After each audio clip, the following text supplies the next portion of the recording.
Si Senator, magkano ino-offer ni Senator? Ano pa lang, tip pa lang, paldo na. Tip pa lang, paldo na. Tip pa lang, paldo na. Magkano mag-tip si Senator? Abot ng 250 to 300. Bigyan mo ko initials lang. First letter, First name. R. R. Last letter ng last name. F na lang. Ha? F. Yun ang last letter, yung elf? Hindi. Second, pangalang. Pangalawa. Pangalawang letter ng last name. Aba. Raffy Tulfo, nananatiling isa sa pinakamakapangyarihang personalidad sa media at politika. Isang magandang araw mga kaibigan! Narito na naman tayo para sa panibagong balita at usaping pinag-uusapan ng marami online. Ngayong araw, pag-uusapan natin ang isang personalidad na mula sa pagiging broadcaster ay naging isa sa mga pinakasikat at pinaka-impluensyal na senador sa bansa. Walang iba kundi si Senador Raffy Tulfo. Sa loob ng maraming taon, nakilala si Raffy Tulfo bilang tagapagtanggol ng mga ordinaryong mamamayan sa pamamagitan ng kanyang programang tumutulong sa mga lumalapit na may reklamo at hinaing. Dahil dito, milyon-milyong Pilipino ang nakasubaybay sa kanyang mga programa at social media platforms. Ngunit paano nga ba niya napanatili ang kanyang kasikatan? At bakit hanggang ngayon ay isa pa rin siya sa mga personalidad na laging laman ng balita at usapan online? Alamin natin.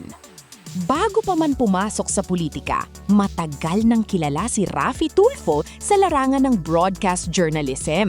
Sa kanyang mga programa, naging tampok ang mga kaso ng pang-aabuso, panloloko, alitan sa pamilya at iba pang problemang kinahaharap ng mga ordinaryong Pilipino. Dahil sa kanyang diretsahang estilo ng pagsasalita, marami ang humanga sa kanya. Para sa kanyang mga taga-suporta, siya ang boses ng mga taong walang kakayahan ipaglaban ang kanilang sarili. Sa paglipas ng panahon, lalo pang lumawak ang kanyang impluwensya sa social media. Ang kanyang mga video ay regular na umaabot ng milyon-milyong views at ang kanyang pangalan ay madalas na nagtitrending sa iba't ibang online platforms.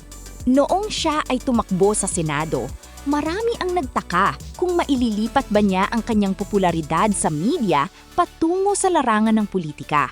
Ngunit, nang lumabas ang resulta ng halalan, malinaw na nakuha niya ang tiwala ng napakaraming Pilipino. Mula noon, naging isa siya sa mga pinakaaktibong senador pagdating sa mga usaping may kaugnayan sa serbisyo publiko, consumer protection, labor concerns, at iba pang mga isyong direktang nakaaapekto sa pang-araw-araw na buhay ng mamamayan. Gayunpaman, tulad ng ibang kilalang personalidad, hindi rin nakaligtas si Raffy Tulfo sa mga kontrobersya at kritisismo.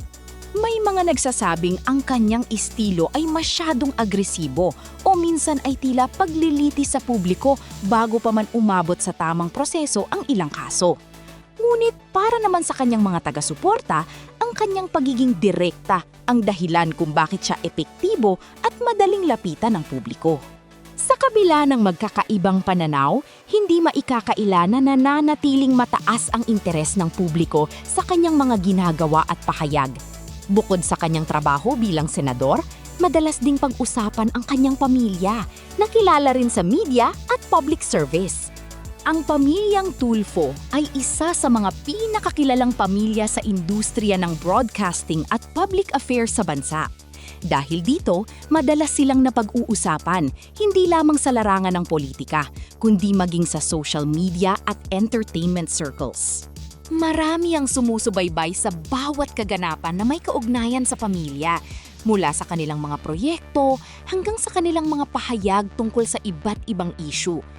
Kakayahang direktang makipag-ugnayan sa publiko. Sa panahon ngayon, kung saan napakahalaga ng social media, malaking bagay ang pagkakaroon ng direktang komunikasyon sa mga mamamayan. Sa pamamagitan ng kanyang mga online platform, mabilis niyang naipaparating ang kanyang mga mensahe at posisyon sa iba't ibang usapin. Dahil dito, patuloy na lumalawak ang kanyang audience hindi lamang sa Pilipinas, kundi maging sa mga Pilipino sa ibang bansa.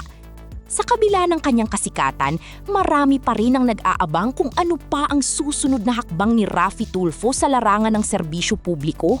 May mga nagsasabing maari pa siyang magkaroon ng mas malaking papel sa pambansang politika sa mga susunod na taon.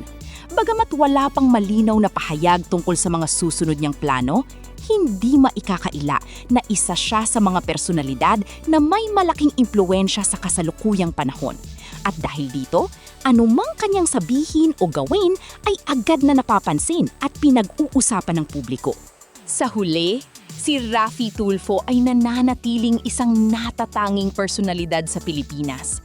Isang broadcaster na naging senador at isang public figure na patuloy na sinusubaybayan ng milyon-milyong Pilipino. Maging ikaw man ay tagahanga o kritiko, mahirap tanggihan ang malaking epekto na kanyang nagawa sa media, social media at politika. At habang patuloy ang kanyang pagganap sa tungkulin bilang senador, siguradong marami pa tayong maririnig at masasaksihang mga balita tungkol sa kanya sa mga darating na panahon. Raffy Tulfo at ang Viva Max Babes, ano nga ba ang kanilang koneksyon? Bukod sa kanyang mga tungkulin bilang senador, hindi rin nakakaligtas si Raffy Tulfo sa iba't ibang usaping pinag-uusapan online. Isa sa mga naging paksa ng diskusyon sa social media ay ang madalas na pag-uugnay ng kanyang pangalan sa ilang personalidad mula sa mundo ng Viva Max. Dahil sa lawak ng kanyang impluwensya at kasikatan, anumang balita o isyung may kaugnayan sa mga sikat na artista at content creators ay mabilis na naiuugnay sa kanya ng ilang netizens. Gayunpaman, mahalagang tandaan na hindi lahat ng kumakalat na usap-usapan sa social media ay may sapat na ebidensya o opisyal na kumpirmasyon. Sa kabila nito, patuloy na sinusubaybayan ng publiko ang bawat kaganapan na may kaugnayan kay Raffy Tulfo, dahilan upang madalas siyang maging sentro ng mga online discussion at viral na usapin. Ano ang inyong masasabi tungkol kay Senador Raffy Tulfo? Sa tingin ninyo ba ay epektibo ang kanyang estilo ng paglilingkod sa publiko? Ibahagi ang inyong opinyon sa comment section. Kung nagustuhan ninyo ang balitang ito, huwag kalimutang mag-like, mag-share, at mag-subscribe para sa mas marami pang may init na balita at trending na usapan. Maraming salamat sa panonood at magkita-kita tayong muli sa susunod Istoryang Philippine Showbiz. Hanggang sa muli, at kung nasiyahan ka sa video at umabot sa dulong parte ng videong ito, pakiclick naman sa subscribe at like para sa susunod na video.